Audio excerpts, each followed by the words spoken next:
Olá e bem-vindos. Hoje vamos mergulhar num tema que ressoa com muitos profissionais de marketing, de comunicação. Aquela sensação, sabem, de frustração, de impotência, quando se sabe o que fazer, mas pronto, falta autonomia para executar, dentro da própria empresa. E a nossa base para esta análise é um excerto particularmente incisivo, diria, de 2015, do Edson Zogby. O título já diz quase tudo. Marketing sem autonomia não é marketing, é salão de beleza. Forte, não é? Portanto, o nosso objetivo aqui é mesmo desconstruir esta analogia central. Perceber a crítica que o autor faz à forma como, em certas empresas, o marketing é tratado como algo só para fazer bonito, sem poder estratégico. E a imagem é essa, não é? Um departamento de marketing sem capacidade de decisão vira um salão de beleza. Os profissionais, bem, são meros executantes, obrigados a fazer o que pedem os clientes internos, diretores, outras chefias, até fornecedores. Pessoas que, na maioria das vezes, é preciso dizê-lo, não têm grande conhecimento da área. Ok, vamos lá ver isto mais a fundo. O autor detalha mesmo a metáfora. O profissional de marketing de comunicação é o cabeleireiro, a manicura, o barbeiro, alguém que está sempre a ter de fazer coisas que sabe que são inadequadas, que não fazem sentido ou que até prejudicam a imagem da marca, seja da empresa, seja de um diretor. E porquê? Porque quem manda, o tal cliente interno, exige, muitas vezes com base no gosto pessoal, o eu acho que, o tal achismo. Sim. E o que é fascinante aqui, o talvez chocante, é a eficácia desta analogia. É brutal. Ao fazer esta comparação, o Zogby expõe de forma muito crua, muito direta, a desvalorização da especialização técnica. É isso. Sugere que, nestes contextos, a análise de mercado, a estratégia, o conhecimento do público, tudo isso é postulado em favor de quê? Das preferências subjetivas de quem tem o poder. O profissional de marketing deixa de ser estratega, vira um executor de vontades. Muitas vezes, vontades completamente desconexas da realidade do negócio. Exato. É uma crítica muito, muito forte. Há falta de respeito pelo saber especializado. Não há dúvida. Sem dúvida. E o texto não fica só pela metáfora, pois não.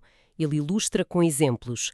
Exemplos muito vivos, quase caricatos, mas que infelizmente são familiares a quem anda nisto. O primeiro retrato é o do CEO. Entra no salão e pede um corte de cabelo que o profissional vê logo, antiquado, desajustado ao rosto, à posição. E aí sente-se logo o dilema, não é? O profissional sabe que o resultado vai ser, esteticamente pobre. E pior, pode minar a credibilidade do CEO, pode torná-lo motivo de chacota, afetar a percepção de mercado sobre ele e sobre a empresa, claro. Mas é uma ordem. Vem de cima. É o patrão a pedir. É exatamente essa a atenção que o texto descreve. O profissional sabe o que devia fazer, mas é, coagido a fazer o que lhe mandam. A tesoura avança contrariando o bom senso, a ética profissional, só para cumprir uma ordem baseada num capricho ou numa ideia ultrapassada. E já aqui temos uma consequência direta da falta de autonomia. Executar ações que prejudicam a imagem que supostamente se devia estar a construir ou a proteger. Depois avançamos para outra cena neste salão. Entra a diretora de Recursos Humanos. O texto descreve-a como toda pomposa, quer arranjar as unhas para um evento importante. A manicura, a nossa profissional de comunicação e marketing, sugere algo discreto, elegante, adequado à ocasião. E a diretora ao início parece concordar. Mas, como tantas vezes acontece nestes cenários que o autor pinta, vem a reviravolta. Baseada no impulso pessoal, claro. Precisamente, já quase a terminar, a diretora muda de ideias. Radicalmente. Qual é a exigência? Pintar nas unhas a bandeira do clube de futebol dela. E com um detalhe que o autor sublinha com ironia. O evento por onde ela vai é sobre finanças. Empresarial. O texto até põe pontos de interrogação de tão absurdo que é. É o contraste total. Completamente. Algo que podia ser um detalhe de imagem cuidado, transforma-se por uma decisão unilateral e descontextualizada numa potencial fonte de ridículo. Mostra bem como um pedido interno, sem filtro estratégico nenhum, pode sabotar o objetivo inicial. E isto estraga o trabalho do profissional, claro. E estes dois exemplos, logo de início, levantam uma questão central que está em todo o texto do Zogby, não é? Para quem é que trabalha o marketing, afinal? A quem deve prestar contas? A sugestão, primeiro implícita, depois muito explícita, é que o foco tem de ser o cliente externo, o mercado, as pessoas que estão na rua, como diz o autor. Uhum. O marketing não pode ser um instrumento para satisfazer vaidades ou inseguranças ou opiniões descoordenadas dos vários clientes internos. Quando isso acontece, pronto, perde-se a ligação com a realidade e com os objetivos do negócio. Exato. E essa desconexão com o que se passa lá fora com o mercado fica ainda mais clara nos exemplos seguintes. Temos a figura do fornecedor antigo, aquele descrito como chato, mas com quem a empresa tem uma relação longa. Aquele tipo de relação que às vezes serve de desculpa para não ser racional, não é? Este fornecedor decide que quer fazer a barba no salão da empresa. E claro, não quer uma barba qualquer, quer um estilo muito específico que ele acha que lhe fica bem. Sim, o texto diz mesmo, um fiozinho rapper americano. Ora, o profissional de marketing, aqui o barbeiro, percebe logo que aquilo é desadequado, talvez até um pouco ridículo para o perfil dele, para o contexto empresarial. Tenta-te diplomaticamente sugerir outras coisas, mais consensuais, mais profissionais, mas a resposta do fornecedor é um clássico da resistência à mudança. Sempre fiz assim, sempre funcionou, nunca ninguém reclamou. É o argumento do costume, não é? A sobrepor-se a qualquer critério técnico, ou estético neste caso. E a pressão da relação comercial antiga força a mão do profissional. Não há muito a fazer. Exatamente. Mais uma vez, o profissional é obrigado a ceder, a executar algo que sabe que é um erro, só para não melindrar uma figura interna ou um parceiro influente. O autor chama a isto um erro profissional forçado. É mais um exemplo de como a falta de autonomia leva a concessões que diluem a qualidade, a coerência do trabalho de marketing. Mas talvez o exemplo mais paradigmático disto tudo e que o autor explora com mais detalhe e ironia seja o do diretor financeiro. Ele é descrito como aquele que paga as contas, mas que, ao contrário da equipa comercial, não gera receita diretamente. Uma pequena alfinetada, não é? Sobre quem realmente traz dinheiro. Este diretor está a viver um drama capilar. Tentou pintar o cabelo em casa, a cor cajuzinho ficou mal, artificial, a esposa não gostou e então vem ao salão pedir ajuda profissional. Um pedido legítimo. À partida, podia até ser uma oportunidade para o profissional mostrar valor na gestão da imagem pessoal que é relevante para um diretor. Podia, e o profissional de facto age com sensatez. Avalia a situação, sugere opções lógicas, assumir os cabelos grisalhos com um corte moderno, transmite experiência, confiança, ou então fazer um trabalho discreto, misturar o grisalho com um tom de castanho parecido com o original para ficar mais natural. Sugestões racionais baseadas na imagem que um diretor financeiro provavelmente quer projetar. Mas a racionalidade neste salão que o Zogby descreve parece ser artigo de luxo, não abunda. Completamente. O diretor financeiro ouve as sugestões e rejeita. O processo de decisão que se segue é quase surreal a forma como o autor descreve. O diretor consulta a filha adolescente, depois liga para a amante. Incrível. E depois desta profunda recolha de opiniões não qualificadas, chega à decisão final e comunica triunfalmente ao profissional Loiro. loiro. Loiro. E aqui é que a coisa atinge mesmo o pico do absurdo. A decisão final não tem nada a ver com as sugestões profissionais, com o cargo, nem sequer com o problema inicial. É um puro ato de vontade pessoal influenciado por conselhos aleatórios. E este exemplo do diretor financeiro é particularmente poderoso. Ilustra de forma quase caricatural o que o autor chama de achismos. Se ligarmos isto ao panorama geral do texto, percebemos o efeito devastador destas decisões arbitrárias. Vêm de pessoas em posições de poder, mas sem conhecimento da área, e o resultado é o que se vê no marketing. O autor fala em eternas bizarrices. Campanhas que não comunicam, mensagens que não funcionam, imagens que não resultam. Porquê? Porque foram feitas para agradar a um gosto interno e não para ter impacto no mercado. Lá fora. É um ciclo vicioso, não é? As decisões são impostas por não especialistas, o trabalho sai desalinhado e ineficaz. E depois, a ironia suprema que o texto aponta. Essas mesmas pessoas que impuseram as suas vontades, que ignoraram os conselhos técnicos, são os primeiras a cobrar resultados. É incrível. Cobram resultados do departamento de marketing, exigem retorno sobre um investimento que elas próprias ajudaram a desviar do caminho certo. É uma dinâmica profundamente irracional e desgastante para os profissionais, claro.